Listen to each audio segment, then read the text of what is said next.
এই রকম ছবি বোধহয় প্রথম তৈরি হচ্ছে গোটা বিশ্ব জুড়ে প্রতিবাদ হচ্ছে বাংলাদেশি হিন্দুদের উপর অত্যাচারের বিরুদ্ধে। এই রকম ছবি এর আগে শরণাতীতকালে আমরা দেখেছি কিনা যথেষ্ট সংশয় রয়েছে। ছবিগুলো দেখিয়ে নিলাম। এবার যে কথা শুরুতেই বলছিলাম সেই বিষয়টা আরও একটু স্পষ্ট করে আমরা সবাই বুঝে নিয়ে আসুন। সেন্ট মার্টিনস দ্বীপ, শেখ হাসিনা বার্তা দিয়েছেন তার দেশবাসীকে, তার দলের কর্মীদের, যে সেন্ট মার্টিনস দ্বীপ আর বঙ্গোপসাগর ছেড়ে দিলে আমেরিকাকে আমি ক্ষমতায় টিকে যেতাম, কিন্তু আপোষ করিনি, তাই নেই। কোথায় সেন্ট মার্টিনস দ্বীপ এবং সেটা কেন ছেড়ে দেওয়ার প্রশ্ন আসছিল একটু বুঝে নিই।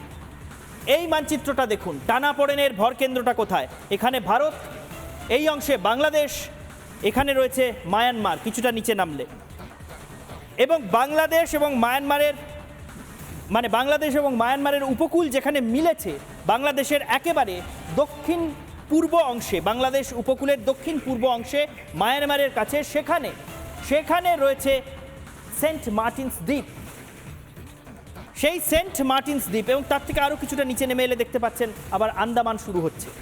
বঙ্গোপসাগরের এই যে সেন্ট মার্টিনস আইল্যান্ড, মায়ানমার উপকূলের কাছে যেটা দেখতে পাচ্ছেন এইখানে এরকম জায়গায়, সেই সেন্ট মার্টিনস আইল্যান্ডে আমেরিকা তাদের নেভাল বেস বানাতে চায়, তাদের নৌসেনা ঘাঁটি বানাতে চায়। কেন বানাতে চায়?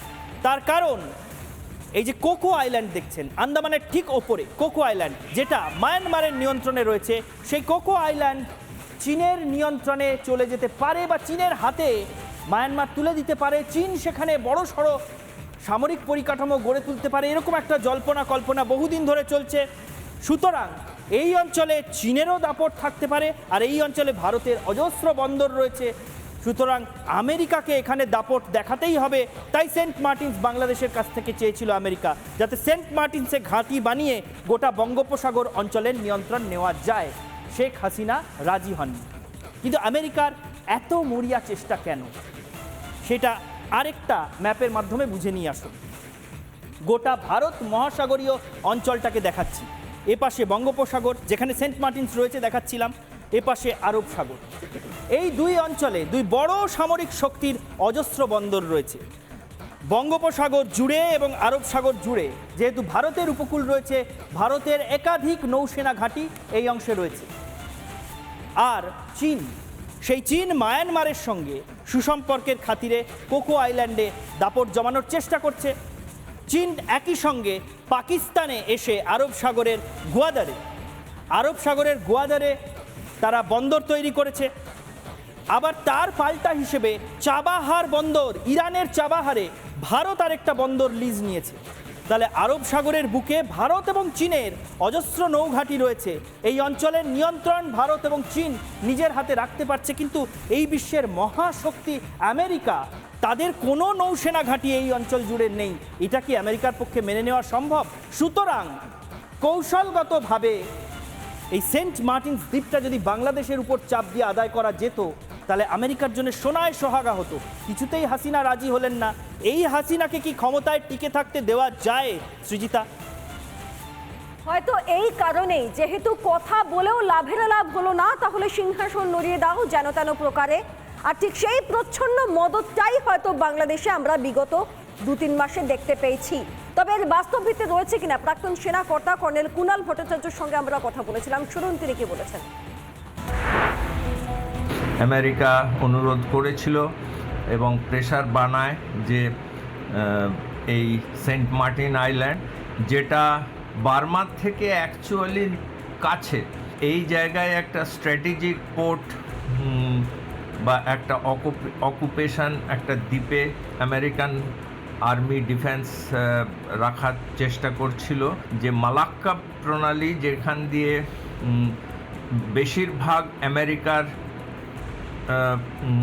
যেটা চায়নার বেশিরভাগ বাণিজ্যিক জিনিসপত্র যায় সিঙ্গাপুরের দিকে, সেইটার ওপরে কন্ট্রোল রাখার জন্যে এই দ্বীপটা বিশেষভাবে ইম্পর্ট্যান্ট আমেরিকার ক্ষেত্রে।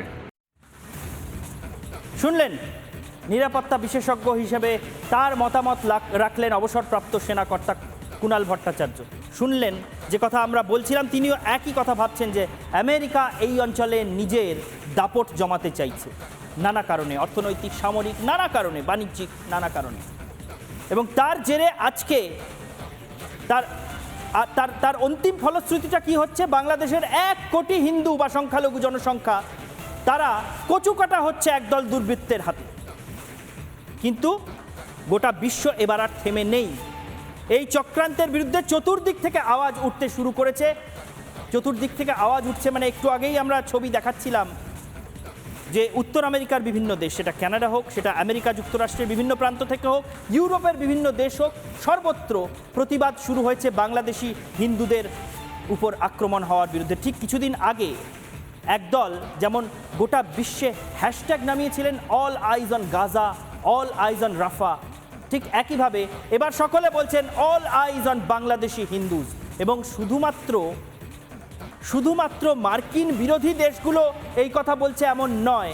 সৃজিতার সঙ্গে আরও একটা ছবি দেখে নিন, বুঝতে পারবেন আমেরিকার অত্যন্ত ঘনিষ্ঠ সহযোগী দেশ ইসরায়েল, সেই ইসরায়েলের প্রধানমন্ত্রীর ঘনিষ্ঠ ডিজিটাল সহায়ক তিনিও বাংলাদেশি হিন্দুদের পক্ষে সওয়াল করছেন সোশ্যাল মিডিয়ায়। একেবারেই তাই, বাস্তবিক রূপে all eyes on Bangladeshi Hindus. গোটা বিশ্বের নজর রয়েছে বাংলাদেশি হিন্দুদের প্রতি, কারণ তারা যেভাবে অত্যাচার চালাচ্ছে। যেমন ঈশানদেব বলছিলেন যে ইসরায়েলের প্রধানমন্ত্রী বেঞ্জামিন নেতানিয়াহুর ডিজিটাল সহায়ক হানানিয়া নাফতালি তিনি কি বলছেন আগে আপনারা দেখুন। তিনি বলছেন বাংলাদেশের হিন্দুদের উপর আক্রমণ হচ্ছে। তারপর তার কি বার্তা? আমরা চুপ করে বসে থাকতে পারবো না। স্পষ্ট বার্তা তার সামাজিক মাধ্যমে। যুদ্ধের সময় তারা ইসরায়েলের পাশে ছিল। আপনারা জানেন ইসরায়েল প্যালেস্তাইন যুদ্ধের কথা, সেখানে ভারতের অবস্থানের কথা এখানে উল্লেখ করা হয়েছে। আমাদের দায়িত্ব এই সময় তাদের পাশে থাকা। স্পষ্ট ভাষায় তিনি বার্তা দিচ্ছেন যে এখন আমাদের দায়িত্ব তাদের পাশে থাকা। বাংলাদেশের হিন্দুদের উপর লাগাতার আক্রমণ হচ্ছে, এই বিষয়টা নিয়ে আর চুপ করে বসে থাকা যায় না। এটা নিয়ে পদক্ষেপ করতে হবে, প্রতিবাদ করতে হবে। অর্থাৎ একটা বিষয় স্পষ্ট যে যে ঘটনাগুলো ঘটছে তার বাস্তব রূপটা গোটা বিশ্বের কাছে সুপরিচিত। অন্তত এখানে কোনো রাজনীতি নেই।